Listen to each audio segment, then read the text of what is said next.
علیہ وسلم نحن عباد محمد صلی اللہ علیہ وسلم لی خمسۃ اطفی بها حر الوباء الحاتمہ المصطفیٰ والمرتضیٰ وابناہما والفاطمہ۔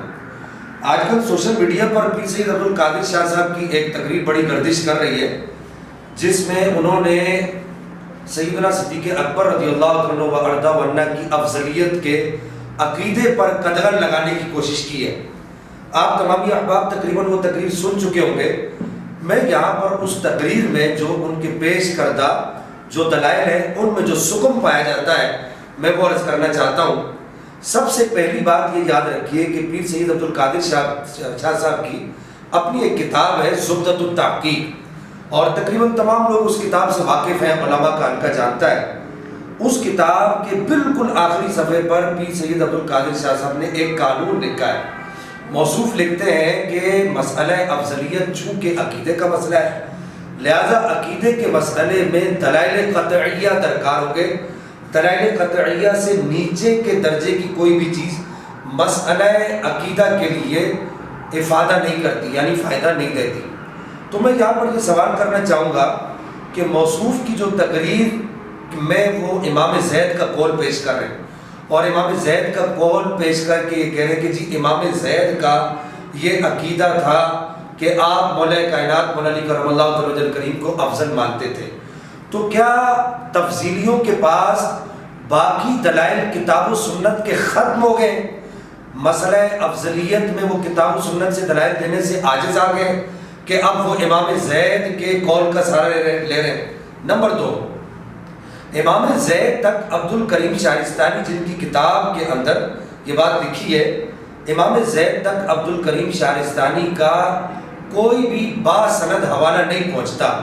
اور نمبر تین، یہاں پر میں یہ بات عرض کر دوں کہ موصوف نے ایک بات اور بھی کہی کہ امام زید امام اعظم ابو حنیفہ رحمہ اللہ کے استاذ تھے۔ تو جب امام زید امام اعظم ابو حنیفہ رحمہ اللہ کے استاذ ہوئے تو بڑے ہی چٹکی کاٹتے ہوئے موصوف نے کہا کہ پھر امام زید کا عقیدہ امام اعظم کے استاد کا عقیدہ کیوں نہیں اپناتے ہو، اپنے امام سے کیوں بغاوت کرتے ہو؟ تو یہ بات یاد رکھیے کہ پہلے تو یہ قول امام زید سے ثابت ہے ہی نہیں۔ اب جو جس کتاب کا سہارا لیا جا رہا ہے الملل والنحل کا، علامہ عبد الکریم شارستانی کی کتاب کا، اس میں تو امام زید سے متعلق اور بہت ساری باتیں لکھی ہیں۔ اور پھر اہم ترین بات یہ کہ امام زید کی طرف جب یہ قول منسوب ہو گیا تو اس کا مطلب یہ کہ امام زید کا قول نہیں ہوا، تو امام اعظم ابو حنیفہ نے اسی وجہ سے امام زید کے اس قول کا کسی جگہ پر تذکرہ نہیں کیا۔ اور اہم ترین بات اس باب میں یہ عرض کر دوں امام زید کے قول کے حوالے سے کہ یوں سمجھیے کہ آخری کیل ٹھوکنے کے مترادف کہ امام اعظم ابو حنیفہ کی بالکل آخری ایام میں جو آپ کے عقیدے کی کتاب جو آپ کے عقائد جمع کیے گئے، امام بابرتی نے شرح عقیدۃ طحاویہ میں امام اعظم ابو حنیفہ کے عقائد وہاں پر لکھے، اس میں امام اعظم ابو حنیفہ کا واضح اور صریح یہ فیصلہ لکھا کہ آپ نے فرمایا کہ اہل سنت کا دو ٹوک یہ نظریہ ہے کہ صحابہ کرام رضوان اللہ تعالی علیہم اجمعین نے سب سے افضل درجہ حضرت سرکار سیدنا صدیق اکبر رضی اللہ عنہ وارضہ عنہ کا ہے۔ پھر اس کے بعد موصوف نے امام راضی کا ایک قول پیش کر کے قوم کو دھوکہ دہی کرنے کی کوشش کی ہے کہ جی امام راضی کہتے ہیں، انہوں نے تفسیر کبیر کے اندر لکھا ہے کہ حضرت سیدنا صدیق اکبر رضی اللہ عنہ وارضہ عنہ کی افضلیت کا جو مسئلہ ہے وہ کوئی اتنا خاص قطعی مسئلہ نہیں ہے۔ تو میں عرض کروں گا کہ تفسیر راضی سے تفسیر کبیر سے یہ دکھا دیں کہ امام راضی نے یہ لکھا ہو کہ یہ مسئلہ قطعی نہیں ہے، بلکہ امام راضی نے تو لکھا ہے کہ اہل سنت کا اس پر اجماع ہو چکا ہے کہ جناب شیخین کی افضلیت دیگر صحابہ کرام میں قطعی ہے۔ اور امام راضی یہاں تک لکھتے ہیں کہ سورہ شمس اور سورہ ضحیٰ کے درمیان جو فاصلہ نہیں ہے، تو اس کا مطلب یہی ہے کہ اللہ جل مجدہ الکریم نے نبی پاک اور حضرت صدیق اکبر کے درجات کے مابین کوئی بھی فاصلہ نہیں رکھا۔ اور پھر یہ کہا موصوف نے جی سارے آل بیت اطہار افضلیت مولا کائنات کے قائل ہیں۔ کس جگہ پر یہ لکھا ہے کہ سارے آل بیت اطہار مولا علی کرم اللہ تعالی وجہ کریم کی افضلیت کے قائل ہیں؟ آپ نے کہا تفسیر عزیزی شاہ عبدالعزیز محدث دہلوی کی نہیں پڑھی؟ سورہ شمس کی تفسیر پڑھیے، وَسَيُجَنَّبُهَا الْأَتْقَى الَّذِي يُؤْتِي مَالَهُ يَتَزَكَّى۔ وہاں شاہ عبدالعزیز محدث دہلوی نے کیا دعویٰ کیا ہے کہ تمام کے تمام اہل بیت اطہار اور تمام ائمہ کبار جناب سیدنا صدیق اکبر کی افضلیت کے قائل ہیں۔ نبی پاک کی ساری اولاد حضرت سیدنا صدیق اکبر رضی اللہ عنہ وارضہ عنہ کی افضلیت کی قائل ہے۔ پتہ نہیں یہ کون ان کو کہاں سے مل گیا۔ اچھا، باقی ساری باتوں کی دلیلیں حوالے دیتے ہیں، اس بات کا کوئی حوالہ نہیں دیا کہ جی اولاد علی جو ہے افضلیت مولا علی کی قائل ہے۔ پھر اولاد علی میں یہاں پر عرض کر دوں، سب سے بڑا نام اولاد علی میں اپنے دور کا جناب سیدنا شیخ عبد القادر جیلانی کا ہے۔ آپ وہ کیوں نہیں بتاتے کہ جناب سیدنا شیخ عبد القادر جیلانی نے کیا لکھا ہے تفضیل علی کے قائل کے بارے میں؟ کہ جناب سیدنا شیخ عبد القادر جیلانی فرماتے ہیں ان فضل علی علی الثلاثه فهو مبتدع، یہ الفاظ ہے کہ آپ نے فرمایا کہ اگر تفضیل علی کا قائل ہوگا نا خلفاء ثلاثہ پر کوئی آدمی تو اس کا اہل سنت سے کوئی تعلق نہیں ہے۔ تو یہ اقوال آپ کیوں نہیں بتاتے موصوف سے اگر کوئی سوال کرے، اور پھر بڑے دعوے سے کہہ رہے جی کوئی آئے ہم سے بیٹھے، ہمارے سامنے بیٹھے ہم سے بات کرے۔ آپ کے دلائل میں کوئی وزن ہو تو آپ سے بات کی جائے نا۔ پھر اس کے بعد اگر آپ اور کسی کی بات نہیں مانتے تو میں یہاں پر صرف اتنا عرض کروں گا کہ اس کتاب کو تو آپ جانتے ہوں گے، ضرور جانتے ہوں گے۔